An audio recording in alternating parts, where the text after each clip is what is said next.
Okay, Jesus Storytime Part 10. Today is going to be about Peter, one of the disciples of Jesus, and his name is, I think it was Cephas, C-E-P-H-A-S, in Greek meaning stone, rock or stone. I think it's directly translated as stone. But basically what happened when Jesus first meets Peter, he takes a good long look into his eyes, and eyes being the window to the soul. And the fact Jesus can tell things about people just by looking at them, he basically changes Peter's name and says, from now on, you will be called Cephas. So he gives him a nickname, sort of a term of endearment, but at the same time, I don't think it's recorded as him giving nicknames to any of the other disciples or anyone else. So there's a idea of a title being behind it, like sort of like the idea of nobility, like you're a king or lord or whatever. Except for Jesus, the idea of nobility is he's going to name you after a rock, which is like, the opposite of like, there's like jewelry and gold and all this, and you get to be a piece of rock. So it's sort of like a humble thing too.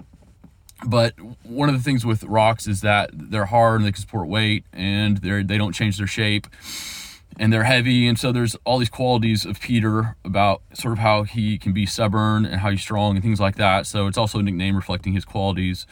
But Peter, or not Peter, Jesus knew when God sent him Peter that Peter was going to be the leader of his people, his flock, after Jesus was gone.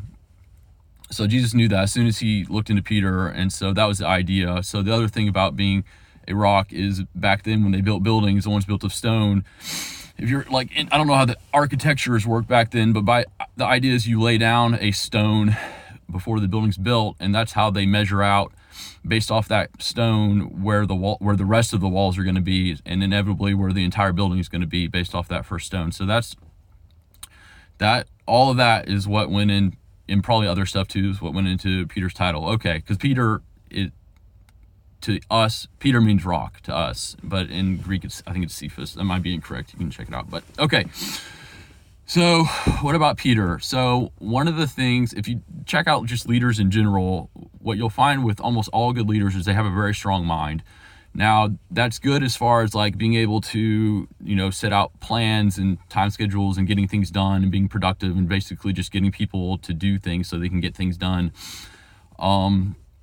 The downside of that kind of thing that makes good leaders is they're often aggressive or stubborn or hard-headed, and it is very clear if you read the Bible that all these things apply to Peter as well.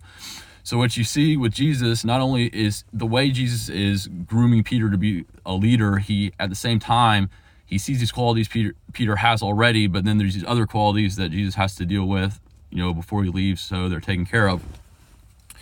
Now, example. Okay, you remember in Jesus Storytime Part 1, how I talked about Jesus, the disciples are always with Jesus because you take mundane events and give some profound lesson or whatever based off seemingly random things. One of the things Jesus did, which is pretty funny if you think about it, so he's getting arrested. He knows he's getting arrested to be executed, and Peter, all the other disciples run, but Peter, being the good, courageous, arrogant person, not only does he stay with Jesus, but he actually pulls out a knife or a sword, which is kind of curious. Why does he have a weapon with him?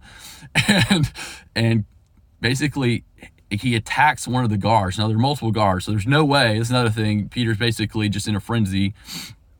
There's no way he can defeat all these people, but his love for Jesus just makes him like, he's not thinking rationally at this point. You know how like strong-headed people, if you get angry or upset, they'll just do crazy shit, and because they're really angry or whatever. And so Peter, when he swings this, he's aiming for the guy's head. He's basically trying to kill him. The guy dodges at the last second. It's a glancing blow, but it cuts off the guy's ear. And Jesus takes that moment. You think Jesus would be like, dealing with other things, the fact that he's about to be taken, arrested or whatever. But he pauses, maybe not pauses, but he takes the moment to stop and to teach Peter, another lesson of his many hundreds of lessons he's teach Peter. Well, here's one last one to go on. He says, those who live by the sword die by the sword. Now, like I was saying in my last episode, how any revelation from God is going to be simple. So that's pretty simple. And Jesus isn't a pacifist. What he's saying is that if you act violently, if you live a violent life, you're going to die a violent death. So he's telling Peter not to be, can you own guns and defend yourself? Sure, not a problem. But if you're just unpremeditatively going to pull out a weapon and just swing it at some guy without thinking about it, it's like, yeah, you're probably going to, if you live a life where you're ready to do that, it's probably not going to end well for you. So that was one of the lessons to Peter, because when Jesus is gone, Peter's going to be, later on, he's going to be martyred. And one of the things Peter could do when he's being martyred is he can just freaking kill people, especially with, the abilities he's going to have at that point. So Jesus is already trying to get him to calm down, because it's probably the first time Peter's actually been violent at this point. So Jesus takes the opportunity to be like, hey, no, it's okay. Just it's okay. So there's that. Another one, when Jesus was washing feet, Peter was the only person that didn't want Jesus to wash his feet. So, and he's like, and Jesus is like, sort of like what he did with John the Baptist, that didn't want to baptize him. He's like, no, this has to happen. It's like, it's not about me being lesser than you. Like, because when Jesus was washing their feet, he was the servant, but there was no question among any of them who the leader was in that room. So Peter had to understand that. And so he was teaching Peter, another aspect of leadership also. Another thing, with Peter, God, I just forgot. So it's washing the feet, the attack. One of the things with the story time, the story I want to say today is the very end of the Bible. It's actually the last chapter of John, after Jesus is resurrected. At this point, Jesus has come to the disciples twice through teleportation or theoportation, in closed doors. The disciples and other followers of Jesus are hiding inside with locked doors because they're afraid that the people that found it and crucified Jesus was going to kill them basically as well. And it comes to the time where, God, I was going to say something else about Peter. What was it? There was another lesson that Jesus taught him. It wasn't about washing of feet. Oh, it was before Jesus was crucified. Peter understood things were getting hot, and he wanted to reassure Jesus that no matter what happened, he was going to be with him. Like, no matter what happened. And he says he'd follow him even to death. So one of the aspects of being a good leader is sort of this military aspect to it as well. And if you're in the military, you're going to have to die if the time comes for it. And so Peter was just like seeing Jesus as his leader or whatever, kind of hints back to the violent thing Jesus had to deal with. And Jesus, again, I always say, like in all my story times, Jesus has the gift of foresight. And here's another example. He told Peter, because Peter is basically doing this arrogant thing again, assuming that he'll be a certain way or things will happen a certain way. And Jesus is like, no, that's not going to happen. You're going to deny me 3 times. And Peter does. He says, before the cock crows, so that night, you're going to deny me 3 times. And Peter forgets until he does it the 3rd time, and then the cock crows immediately, and it crushes him. Now the difference here, because with Judas betraying Jesus, Judas doesn't have the regret or remorse that Peter has. But in Peter's mind, Peter did betray Jesus when he did that, and that was the beginning for Peter of not being the arrogant person he was, because up until then it was all gung-ho, all out, full stop, or no, all, just going non-stop, just doing everything he can to the maximum degree. And then when he denied him 3 times, it was full stop, and he had to reevaluate. So there's that, and he felt guilty for that. And then in John, all the stories about post-resurrection Jesus in every book is different for different ways. But in John, I think he visits them and they're hiding twice. There's one, the first time Thomas wasn't there, and then 8 days later, Thomas was there, and he comes back same way, teleports into the closed door room or whatever, and it's not about, this isn't a story about Thomas, but Thomas, gets to touch his, the holes in his hands inside or whatever. Okay, so And it's 8 days later, and they're still hiding. And so you got to think, how much food did they have to start out with? And so what's happening here, it doesn't explicitly say all this, but basically they have dinner. They're probably completely out of food at this point, or almost completely out of food. Peter doesn't ask, like, okay, guys, let's get in a group and go out, so maybe we'll protect each other or whatever. He's like, I'm gonna go fish. For one of the things, he's a fisherman, so if you are bored and have nothing to do and you just need to blow off steam and you're worried, you just go and do something that you're comfortable and familiar doing, and it takes your mind off the situation. The second thing is, he's going out there alone. He was ready to go alone because he's the leader. A bunch of people decided to follow him, but he didn't ask anybody to follow him. They just went with him because he already has that. He's already starting to take up that role. And they go fishing, where they potentially could get kidnapped and murdered. And they're on the ocean out in the open, and Peter just doesn't care. And they're fishing, and they fish all night. So you got to think it's from dinner time all the way until morning, and they don't catch a single fish. And that's got to be really, not only is it disheartening that Jesus is gone and they have no idea what they're supposed to do now and all that, and they're just waiting, and Peter hates to wait. And now they don't catch a single fish for hours, and they're really disheartened. And then when the sun rises, like right during the morning starts, Jesus is on the shore far enough away where he can yell out to them, "Have you caught any fish?" Jesus full well knowing they haven't caught any fish. But that's how Jesus works. And they're like, nope. So first thing is, they're not arrogant enough to admit that they didn't catch any fish, because some people would be like, oh yeah, I caught some fish, because they don't want to seem like an idiot or whatever. So they tell them that. Jesus knows they're going to say that. And he tells them to cast their net on the other side of the boat, which should make them feel even more stupid. But they, so they don't want to, some people wouldn't want to do that, especially because they're being told what to do by a stranger. But they do it anyway. And they catch more fish than the boat can hold, barely. And Jesus has done this before. This is pretty funny, because Jesus could be like, hey guys, it's me, Jesus, because it's so far away they can't see him. So he's playing a little joke on them, because this is how they began their journey together. And so when this happens, they go from completely distraught and hopeless in all sorts of different ways to completely filled with joy in a split second, which is exactly how Jesus works.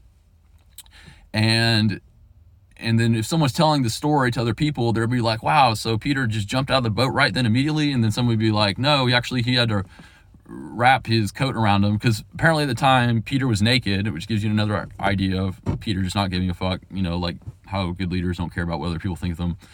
And he wraps it around him. So it probably takes a whole like half a second for him to do that before he jumps in. Basically, like on, Baptists going to church on Sunday, they wear their church suit or whatever with their tie, and everybody looks pretty. And if someone comes in that does not wearing a suit, they get looked down on. Well, when Peter goes to Jesus, he wraps up in his uniform, which basically is just him not showing Jesus his genitals, and that's Jesus's form of going to church, or Peter's form of going to church. And he swims, and the other disciples don't go in, but of course Peter being the way he is, and then Peter gets to the shore, looks back. The other disciples, followers, or I think like 6 or 7 people came with them or something. They're hauling the net full of fish. They're full of so many fish that the net should break. The boat's basically being swamped. Peter sees they're having trouble, goes back out to pull in the net, pulls it in so fast, again, the net should break, but it doesn't. And they all get there, and when they're there, Jesus has fish already laid out cooking with bread. So Jesus, again with foresight, knew exactly how long it would take for them to get there, and when this would happen, and how it would all take place, because he's got the meals ready for them, because they're probably cold from fishing all night or whatever. And so he's got set up and hungry because they haven't eaten, because they were out of food. And he pulls all the fish in, and it says there's like 152 fish or something, 150 fish, which is funny if you think about it, because the only way that could be written down is if all of them, or probably Peter, counts each individual 150 fish, just so they can basically be like how amazing Jesus is, that he is like, how many fish did he caught? It's like, 150. It's like, I counted all of them. That's amazing, or whatever. And then what's really sad is that, because this is the other thing too, it says that none of them actually asked Jesus if it's really Jesus. So one of the things you can take from this is, post-resurrection, Jesus doesn't look like Jesus before resurrection. Because if it looked exactly like Jesus before he died, then they wouldn't be wanting to ask, hey, is that really you? Well, this makes me think, and again, I haven't verified this, but there's a potential here that Jesus doesn't have a beard or doesn't have hair. That might be a case. Or he could be younger. He could look a lot younger. And then, I don't know, you'd have to look a lot younger not to look like yourself, though, so I don't know how that is. But basically, they were tempted to ask the man on the shore if he was Jesus, but didn't do that because he was polite. Peter, of course, knew it was Jesus because of his, faith of just being like, oh, God, that has to be Jesus. There's no way we could catch this many fish. And because it's one of the first things Jesus asked him, and he's like, do you love me? And this was the very beginning of the meal. And the love Jesus was talking about was the would you follow me, am I your Lord kind of love, the military love or whatever. And Peter's like, when Peter says, of course I love you, he's using the word for love. Jesus uses the word for love agape. Peter uses the word for love phileo, which we consider to be a lesser form of love. But to Peter, what he's saying, Peter's telling Jesus is like, you're my friend. Like, you're not just my Lord, like you're my friend. The person that I would die for and things like that. Because you don't generally die for your military leader, you would die for your friend. And Jesus tells him to feed his sheep. Now, the next two times Jesus asks this, he says feed his lambs. The next two times he asks this, he says feed his sheep. Now, the reason he's saying feed his lambs the first time is because he's literally talking to feed the people that came with him on the boat. So this is the beginning of Peter. Peter being the leader, he's going to be feeding the people that came with him. So it's sort of like goes back to the idea of washing feet kind of thing. And it doesn't say that explicitly, but that's what he did. And then during this time, Peter wasn't ready for this because Peter still doesn't know what's happening right now. And Jesus asks him the same question again. And, do you love me? Like in the agape sense. And Peter, the first time he's like, yeah, of course I love you or whatever. And he's like, okay, well, then do what I say, feed these people. He's like, okay. When he asks the second time, then it's starting to get worried. He's like, yeah, we're friends. Like, yeah, of course I love you. And he doesn't get it yet. But at the end of the meal, Jesus sits Peter down, and then he asks, and this time Jesus uses the filio love. He's like, Peter, are we really friends? And then this cuts Peter to the core because he's like, what, are we not? Like, of course we are. And he's like, you can read everybody's mind. The every atom in the universe. You know how I feel about you. And what Jesus is doing here, he's undoing the 3 times Peter denied him. And with the third question, Peter remembers this. And each question, he's linking back to feeding the lamb, feeding the sheep. So this is Jesus inaugurating Peter as the leader of the church. And he doesn't do this with some grand ceremony and a scepter and a crown. He's basically crushing Peter to the core. He took the opportunity of Peter denying him, and he's turning it into something beautiful. He's using this so that any point in time when Jesus is gone, if Peter thinks about himself being over someone, he has to remember that he betrayed Jesus and that he's representing Jesus now, and he's not. It's like these people didn't betray Jesus, he betrayed Jesus. And so that's the kind of leader he's going to have to be. So he's going to have to put himself underneath other people. And that's what you have to do with rocks. Like, rocks don't hold shape. They don't squish or bend. Like, you tap the rock 3 times and the water flows out. So that was the 3 times Jesus tapped Peter, and he broke and the water flew out, and then he was ready to lead. And that's the story of Peter. Just as a epilogue, one of the things I love the Bible does, and one of the ways you know the Bible's true, and one of the ways you know Peter is an honest man, is because the way you know history's bullshit is because everybody in charge looks like squeaky clean. But if you read the Bible, any main character in the Bible is a complete moron or a bad person. In one way or another, they're stupid. And what this shows is that even after all this took place, Jesus told Peter, one of the prophecies he gave to Peter is like, oh, by the way, you're going to get captured like me and martyred like I am. So when that happens, don't be an idiot and resist. Like, just let them do that. That's part of the way. So when Peter does end up becoming a martyr and gets captured and shackled, he remembers what Jesus said, and he's okay with it. He doesn't try to like pull out a sword and cut someone's head off. But the funny part was he gave Peter that prophecy, and then he gave John a prophecy, and he's like, oh yeah, John, you're gonna be fine. Like, you're gonna live a long time. Even, who knows? Maybe you'll live until I come back. And then Peter gets jealous. He's like, hey, wait a second. Why does he get to live? I was like, but, so even after all this is done, Peter's still, he's not like superhuman at this point because what Jesus did, he's still a man. But I thought that was pretty funny. Anyways, that's a story about Peter, and it's 20 minutes. So I'll let you guys go. Jesus Story Time Part 10.